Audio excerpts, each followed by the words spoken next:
Welcome back to a special edition of AI Unraveled. Today we are confronting a terrifying new reality, the death of perception. For thousands of years, seeing is believing was a survival instinct. Today, it is a vulnerability. A new study from Runway confirms that 90% of you can no longer tell the difference between a real video and an AI simulation. We are living in a zero-trust world. Just ask Amazon, where a leaked Project Dawn email triggered chaos across the company. Or ask the finance worker at Arup who transferred $25 million to a fraudster because he saw his CFO on a video call. Except the CFO wasn't there. It was a deepfake. In this episode, we are going to dismantle the illusion of safety. We'll explain why your biometric data is likely already bankrupt, and why the only way to survive the deepfake apocalypse is to stop trusting your senses and start trusting cryptography. This podcast is created and produced by Etienne Newman, senior software engineer and passionate soccer dad from Canada.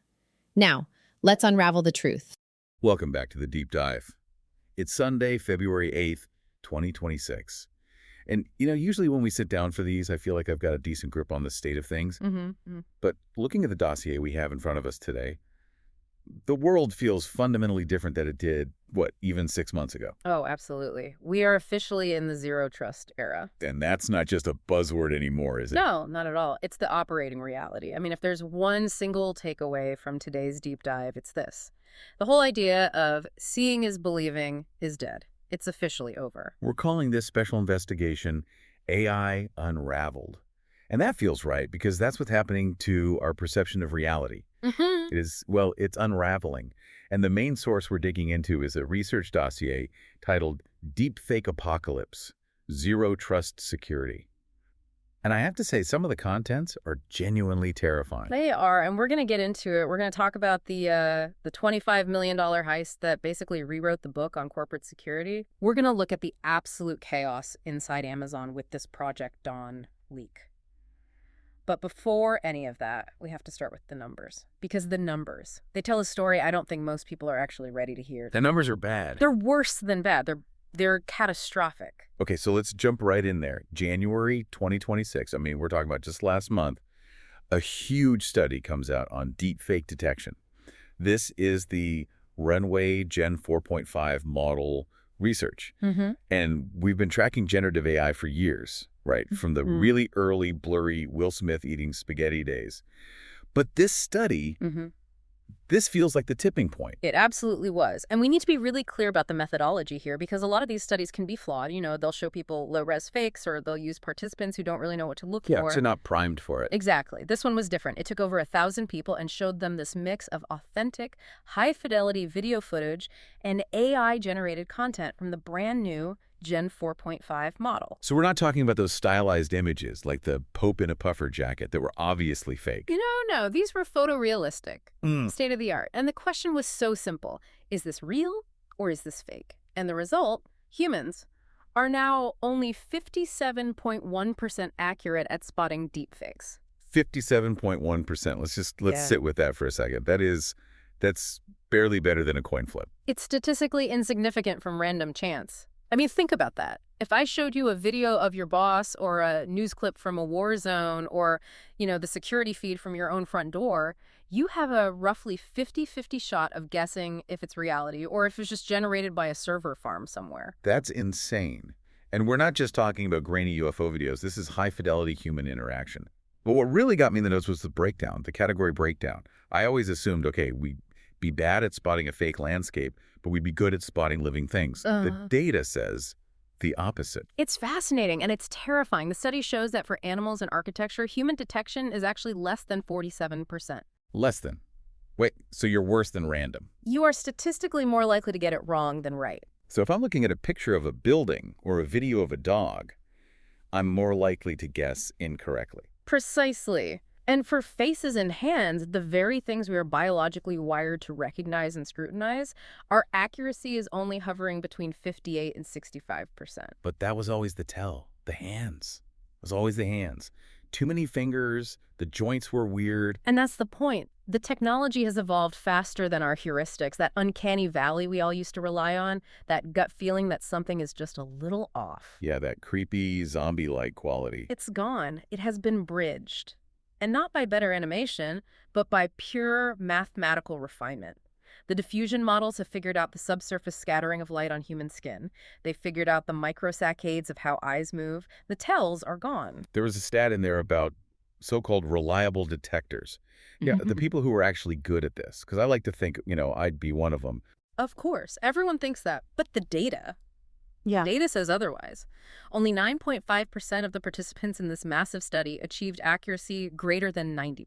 So 9 out of 10 people are vulnerable. 9 out of 10 people in your company, in your family, in your government are completely, utterly vulnerable to high-level visual deception. So let's apply this. If I'm a CEO or I'm an HR manager looking at a video resume, or just on a regular Zoom call, you have to assume it's synthetic. That's the zero trust reality. It's a total inversion of the burden of proof. If you treat a piece of media as real until it's proven fake, you have already lost. You must treat it as synthetic until it is cryptographically proven to be real. And this ties right into the psychological impact, doesn't it? Yeah. It's not just about being tricked once. It's about the paralysis of trust. If you can't trust your own eyes, how do you operate? How does a business function day to day? That is the multi-trillion-dollar question. And we got a perfect, terrifying preview of what happens when communication channels break down just last month at Amazon. Right, Project Dawn. And just to be clear, for everyone listening, this was not a deepfake incident, technically. But you included it in the dossier as a case study. Why? Because it perfectly illustrates the environment in which deepfakes thrive. It's a case study in what we call organizational fragility. So late January 2026, Amazon Web Services, a draft email from a senior vice president, Colleen Aubrey, gets leaked. But it wasn't leaked to the press, right? It was leaked internally. In the weirdest way possible, it was attached to a calendar invite. Oh, no. Yeah, the calendar invite was titled, Send Project Dawn Email. Oof, that's it. That is a nightmare scenario for any executive assistant. And this wasn't an email about, the new menu in the cafeteria. This was a detailed plan to eliminate 16,000 corporate roles. And this was on top of the 14,000 they had already cut in late 2025. So the tension was already at a breaking point. Exactly. The atmosphere was primed for panic. So suddenly you have this calendar invite just floating around the system. Yeah. And tens of thousands of employees are just panic spiraling on encrypted Slack channels. Total chaos. Instantaneously, trust evaporated. Nobody knew it was real. Nobody from official channels was saying anything. Nobody knew if it was final.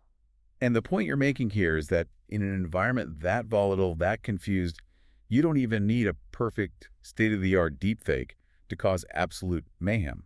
Correct. The trust gap is already wide open. So now imagine a bad actor inserts a deepfake into that chaos. Just imagine a deepfake video of the CEO popping up 5 minutes after that leak, confirming false details, or telling employees to click a malicious link to secure their severance package before the deadline. They wouldn't even hesitate. They're scared. They're desperate for any information from a source that looks official. They wouldn't stand a chance. And that's the perfect storm. It's the intersection of technical perfection, that 57% accuracy stat we just talked about, and this kind of organizational volatility.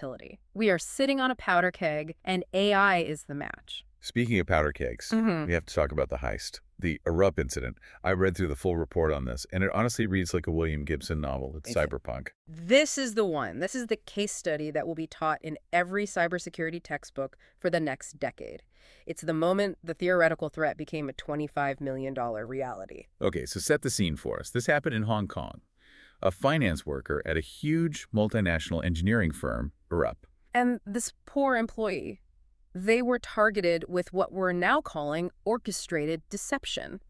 It started, as these things often do, with an email requesting a secret transaction of 200 million Hong Kong dollars. Which is about 25.6 million US dollars. And to his credit, the employee was suspicious. He did the right thing initially. He didn't just click the link. He didn't. He suspected phishing. He looked at the email and his gut told him this feels off. He doubted the request.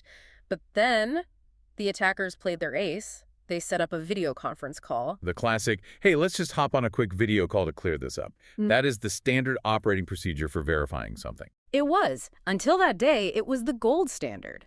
So the employee joins the call. And there on his screen is the company's UK-based CFO. And not just the CFO. Several other senior executives are on the line as well. People the employee would recognize, people he works with. People he knows, people he feels or respects, or both. He's looking at their faces, he's hearing their voices, he's watching them nod in agreement as the CFO gives the instructions. But here's the absolute horror of it. Everyone else on that call was a deepfake. Wait, everyone, I'm going to be crystal clear on this. The employee is sitting on a video call looking at a grid of faces, and all of them were generated by AI. Every single Yeah. one. The attackers had used publicly available footage of these executives, earnings calls, interviews on YouTube, conference keynotes, to train models that could simulate them in real time. The employee was the only human in that digital room. That is just, it's chilling. It's like a digital ghost story. You're holding a seance with a machine that's wearing the faces of your bosses. And it completely shattered the second factor myth. For years, the advice we all gave was, if you get a suspicious email, get them on a video call, verify it with your eyes. That advice is now actively dangerous. Because the video call itself has become the weapon. Exactly. The attackers exploited two things perfectly. One, urgency culture, the constant pressure in finance to act fast, don't ask questions. And two, the deep psychological bias we all have toward authority. When the CFO looks you directly in the eye and tells you to move the money, and all of his colleagues are sitting there nodding along, you move the money. And Arup lost $25 million. Just gone. Gone. And this wasn't some small startup. Arup is a massive, sophisticated global firm. If it can happen to them, it can happen to anyone. And it's not just the visual deepfakes. The audio technology is moving at the same terrifying pace. Yeah. We have to talk about the Ferrari incident. Obviously, Ferrari is a huge global brand, a high-value target. Absolutely. And this attempt happened a little while back, in July 2024.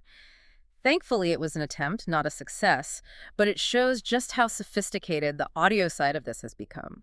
Attackers targeted Ferrari's finance executive using a voice clone of the CEO, Benedetto Vigna. Now, Vigna has a very distinct way of speaking, doesn't he? He does. He has a very specific Southern Italian accent. He has certain linguistic idiosyncrasies, the rhythm of his speech, the way he phrases things. The AI mimicked it perfectly. Perfectly. Not just close. To the ear of the executive on the other end of the line, it was him. It wasn't some generic, robotic text-to-speech voice. It was Benedetto. The attackers had clearly fed the model hours and hours of his public interviews and earnings calls. So if the voice was perfect, how did they stop it? What was the tell? This is the crucial part. They were saved by what we now call a shared secret protocol. The executive, maybe sensing something was just a tiny bit off, or maybe just following incredibly rigorous protocol, asked a personal question. He asked about a book recommendation the real CEO had made to him recently in a private conversation. A book recommendation. A specific book they had discussed one-on-one. And the AI, it froze, it faltered, it couldn't answer. That data wasn't in its public training set. The executive knew instantly it was a scam and hung up the phone. Wow. That is a close call. Way too close. If that executive hadn't asked that one specific personal question, Ferrari could have been out millions of dollars. And looking at the trend lines in the dossier, from 2024 to where we are now in 2026, deepfake fraud is up something like 3,000%. 3,000%. And the methodology is shifting. It used to be broad scattershot phishing. You send out 1 million emails and hope one person clicks. Now it's deepfake spear phishing. So it's targeted. Highly targeted. They build a persona. They study you. They scrape your LinkedIn, your social media. They interact with you across multiple platforms, WhatsApp, Zoom, email. They build a whole narrative over days, even weeks, to groom you. It's basically psychological warfare conducted by algorithm. It is. Which leads us to the next massive systemic problem. If they can perfectly clone our faces and our voices, what happens to all the security systems that rely on them? You're talking about biometric bankruptcy. That's a term from the dossier that really stuck with me. That's the term. And it's as terrifying as it sounds. Biometric bankruptcy is the concept that once your core biometric data is compromised, it's compromised forever. Right, because if my password gets stolen, I just go online and I change my password. If my credit card number is hijacked, I call the bank and they issue a new one. Exactly. But if your face is stolen, you can't change your face. If your voice print is stolen from a voicemail, you can't go out and get new vocal cords. Is this a theoretical risk, though? Or is our biometric data actually being stolen at that kind of scale? It is happening at an industrial scale. We need to talk about the GoldPickaxe malware. I've heard the name. I know it's mobile malware, but break it down. It was discovered between 2024 and 2025. It's a Trojan that specifically targets facial scans. It disguises itself as a legitimate government verification app or some other innocent utility. Once it's on your phone, it doesn't steal your money directly. It harvests the raw facial data that your banking apps use for their liveness checks. So it's not stealing the money, it's stealing the key that unlocks the money. It's stealing the key that you can never, ever change. And it's not just malware. Think about social media. We all post these incredibly high-resolution photos now. Our phone cameras are 4,800 megapixels. If you post a high-res photo of yourself waving at the camera, attackers can literally extract your fingerprints from the image. They can map the unique patterns of your irises. I hadn't even thought about the resolution aspect. We're just giving them these high-definition blueprints of our own biology. We're handing them the keys to the kingdom. And this leads to 3 inescapable consequences. First, what we call lifetime exploitation. Data stolen today is valid forever. 10, 20 years from now, that scan of your face is still your face. Second, scalable impersonation. These new AI tools, like Real Talk, they only need a few seconds of your audio to generate infinite synthetic speech. So they can take a snippet of me from this very recording. And they can make you say anything they want, forever. They can make you confess to a crime, authorize a war, break up with your spouse in a voicemail. And third, authentication failure. Those false match rates, the statistics that banks and security companies use to say our system is 99.9% secure, they're becoming irrelevant because the fakes aren't close matches anymore. They are perfect clones. So if faces are dead as a security measure and voices are dead, what's left? What do we use? The pivot is to behavioral biometrics. We have to stop looking at what you are, your face, your fingerprint, and start looking at how you act. Like how fast I type. For your typing cadence, yeah. The unique rhythm of your keystrokes. The way you hold your phone, the gyroscope data is unique to you. The micro movements of your lips when you speak. The specific way your eyes dart around a screen when you read. These things are much harder to clone. Harder, but not impossible, I'm guessing. Not impossible. We're already seeing full body motion AI and emotional AI that are starting to simulate these behaviors. It's a constant arms race. But for right now, behavioral biometrics are the stopgap. Okay, so this is a lot. The biological signals are bankrupt. The video feeds are fake. We need a new foundation for trust. The dossier calls this the solution stack. The idea that we have to rebuild trust from the ground up, technologically. We have to make the shift from trust as a feeling to proof of personhood as a cryptographic asset. Let's start with World ID, the orb. I feel like whenever this comes up, people get very uneasy. It sounds dystopian. The orb, yeah, the branding and the sci-fi look of it didn't do them any favors, but it's a very serious attempt to solve a fundamental internet problem called the Sybil attack. A Sybil attack. I see that term a lot in crypto discussions, but can you break it down for a general audience? Sure. A Sybil attack is simply where one bad actor pretends to be thousands or millions of different people online. Think about an online poll. If I can create 10,000 bots that all look and act like real people, I can rig any vote. I can crash a server with traffic. I can claim 10,000 universal basic income checks. And in the age of generative AI, creating 10,000 fake digital people is incredibly cheap. It costs pennies. It's trivial. So World ID's proposal is this. We need a way to prove that you are a unique human being one time. The orb uses custom multispectral imaging to scan your iris. My eyeball, yeah. Right. But, and this is the absolute critical part to understand, it is not just taking a picture of your eye and storing it on a server with your name on it. It's verifying your uniqueness and then generating a secure, anonymous iris code. And what about the privacy concern? I mean, scanning my eyeballs feels inherently invasive. That's the big pushback you always hear. It is the big hurdle, absolutely. But the architecture is designed around something called zero-knowledge proofs, or ZKPs. And this is a concept that is going to be incredibly important for everyone to understand in the coming years. I always have trouble wrapping my head around ZKPs. Can you give me the simplest analogy you've got? Explain it like I'm 5. Okay. Imagine there's a circular cave. It has one entrance, and deep inside, there's a magic door that connects the 2 paddles of the circle. This door only opens with a secret password. Okay, I'm with you. Now, I want to prove to you that I know the password, but I absolutely do not want to tell you the password itself. So I go into the cave on the left path. You wait outside. A minute later, I emerge from the right path. The The only way you could have gotten from the left path to the right path is if you went through that magic door. Exactly. So you know that I have the password because you saw the result of me appearing on the other side, but I never actually revealed the secret to you. My knowledge was proven without being exposed. I like that. That's a great explanation. So in this context, the orb system tells an app, yes, this is a unique human who has been scanned, without ever telling the app who that human actually is. Precisely. It proves the attribute humanity without revealing the identity John Smith.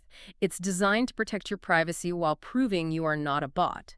It's a defense against Sybil attacks. And on the consumer hardware side, we have Apple doing something similar with their devices. Apple Optic ID. If you've ever used the Vision Pro, you've experienced this.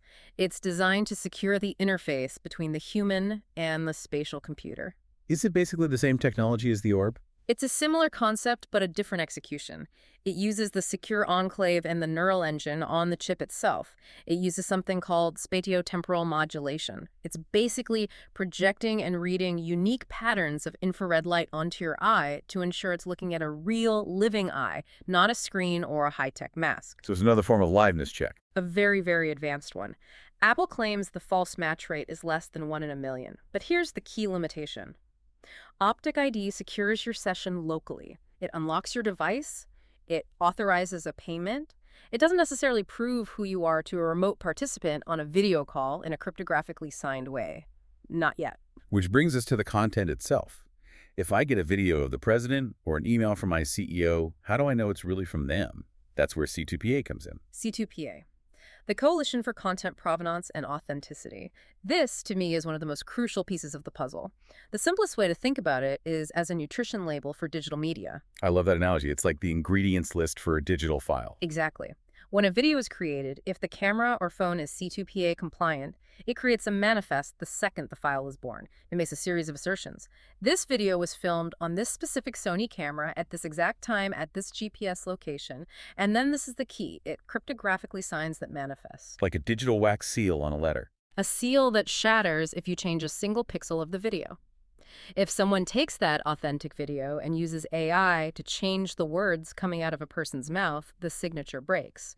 Or if they use an Adobe tool to edit it, the tool is supposed to add a new line to the manifest saying, edited on this date with generative fill. So in the future, my web browser or my email client will just flag it for me. That's the end goal. You're watching a video online and your browser has a little green check mark or a red X next to it. If the manifest is missing or the signature is broken, it's flagged as untrusted. It's about establishing a verifiable chain of custody for content from creation to consumption.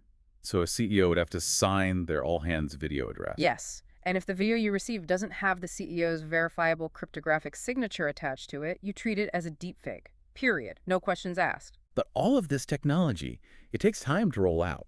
Not every camera, not every app has this yet. We are living in this incredibly dangerous transitional period right now. So we have to talk about the human firewall. Because for most people, today, the only thing stopping a deepfake from stealing their company's money is, well, them. The human firewall. And we have to completely retrain it. For the last 20 years, we train people to look for typos in phishing emails. Spot the bad grammar. That is completely obsolete advice now. Because ChatGPT doesn't make typos. It writes better, more professional emails than most humans do. Exactly. The AI's execution is perfect. So we have to move our training to this 3A framework outlined in the dossier: awareness, assessment, and adaptation. Okay, let's break that down. Start with awareness. Awareness is no longer about spotting visual flaws or pixel errors. It's about training your people to recognize a deviation from process. Can you give me a concrete example of that? Sure. Your CEO calls you on Zoom. He looks perfect. He sounds perfect. The video quality is flawless. But he asks you to bypass the standard, required dual authorization for a wire transfer because it's an urgent, time-sensitive deal, and he's about to step onto a plane. So the visual information is perfect, but the request itself is the red flag. Exactly. The threat isn't the glitchy video anymore. The threat is the request to bypass financial controls. If a request violates established protocol, it must be treated as a threat, even if it appears to come from the face of God himself. That's a really hard mental shift to make. We're social animals. We're wired to obey the faces we recognize, especially those in authority. Which is why the second A is assessment, active simulation. Companies now have to start using internal AI red teams. So they're basically they're attacking their own employees to test them. They have to. They use cloned voices of their own executives to call their own finance department. They test them. Can we trick the finance director into transferring a test amount of $10,000? That sounds brutal. Imagine getting a formal warning because you fell for a fake version of your own boss that your own boss hired someone to create. It's necessary brutality. HR departments are starting to interview synthetic candidates, AI-driven avatars, to see if their recruiters can spot the fake. You have to build that muscle memory of skepticism. You have to be inoculated against it. And the third A, adaptation. That's about having enforceable, non-negotiable policy. Mandatory callbacks, for instance. If any transfer request over, say, $10,000 comes in, you must hang up the video call and call that person back on a pre-verified internal phone number. No exceptions. Ever. It sounds like we're having to go back to old school analog defenses to fight these new school digital threats. We are. We absolutely are. We need analog defenses. Shared secrets are making a comeback. Like the Ferrari executive asking about the book recommendation. Exactly like that. Or companies are instituting simple code words of the day. The code word for today is blueberry. If the person on the video call claiming to be your CEO doesn't know that the word is blueberry, you hang up. It's a simple challenge response system that exists completely outside the AI's digital training data. And there was a physical trick in the dossier too, right? Well, Something about turning your head. The technical integrity check. This is a great one. If you're on a video call and you get a bad feeling, you suspect it might be a deepfake, ask the person to turn their head fully to the side. A complete 90-degree profile. Why sideways, specifically? Most of these real-time deepfake models are trained primarily on front-facing photos.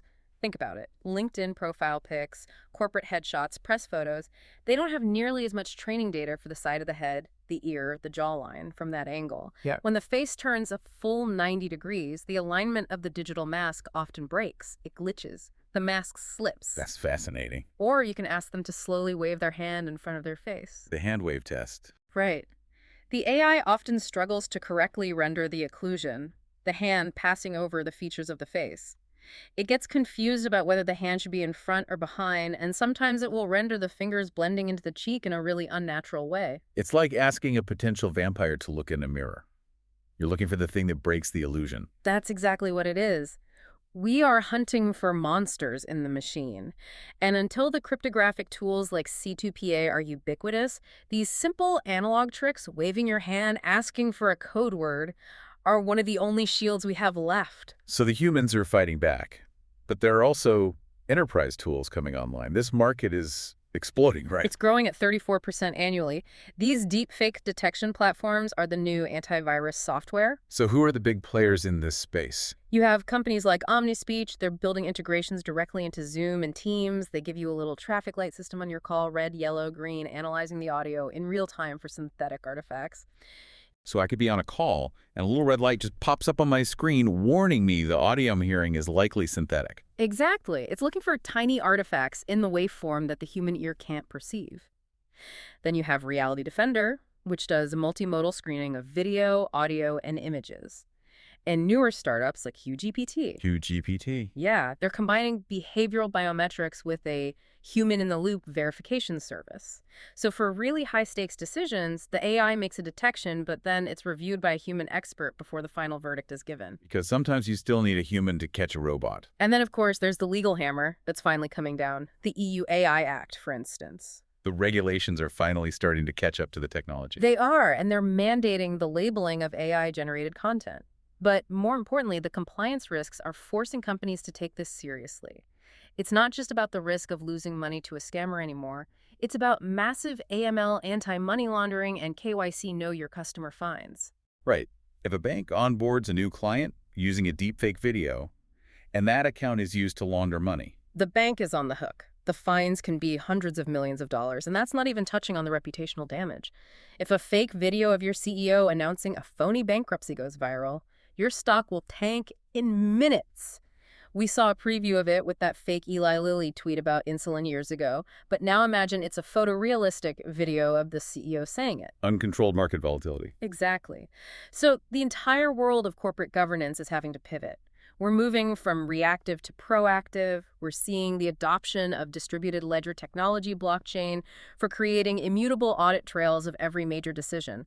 Everything must be verifiable. It really feels like we're building a technological fortress around the very concept of truth. We have to, because the alternative is a world where truth is simply subjective, and that's a world that cannot function. Okay, so let's bring this all home.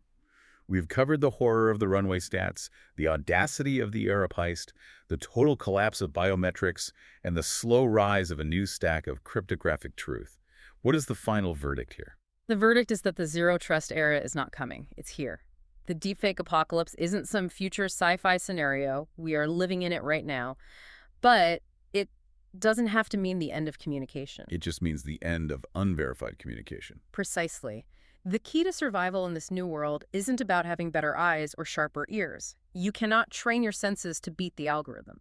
The key to survival is about demanding better provenance. If you cannot verify how something was made, you cannot trust what it says. That is the single golden rule for the next century. We are moving into a world where verified is the only state of information that matters.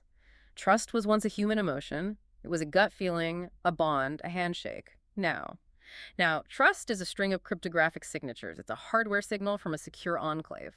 That's such a profound shift in the human experience. We're effectively outsourcing our own intuition to mathematics. We are, and that raises a really provocative question to leave our listeners with. What's that? In a world where your face can be stolen, your voice can be cloned, and your unique behaviors can be simulated, is your identity, as we've always understood it, effectively dead? If the digital you can be replicated so perfectly that it's indistinguishable from the real you, what happens to the value of the original? If I truly can't tell the difference between you and your digital clone, does the difference even matter anymore? That is a terrifyingly existential thought, and frankly, a little depressing. It is, but it's the question we are all going to have to answer if we want to navigate the decade ahead. This has been AI Unraveled. Verify everything. Everything. That wraps up our deep dive into the zero-trust reality. The signal for today is provenance. In a world where video can be faked and voices can be cloned, content is worthless without a chain of custody. The future of security isn't about better detection tools. It's about C2PA standards, world ID verification, and hardware-anchored trust. If you can't verify the source, you have to assume it's a simulation. This podcast is created and produced by Etienne Newman, senior software engineer and passionate soccer dad from Canada. Please subscribe and share. Until next time, verify everything. And before you go, if your company is building the tools that power the workflows we talked about today, I'd love to showcase them to this audience. We don't just run ads, we build technical simulations that prove your value. Let's build something together. Visit jamgamind.com/partners to get started. Until next time, keep building.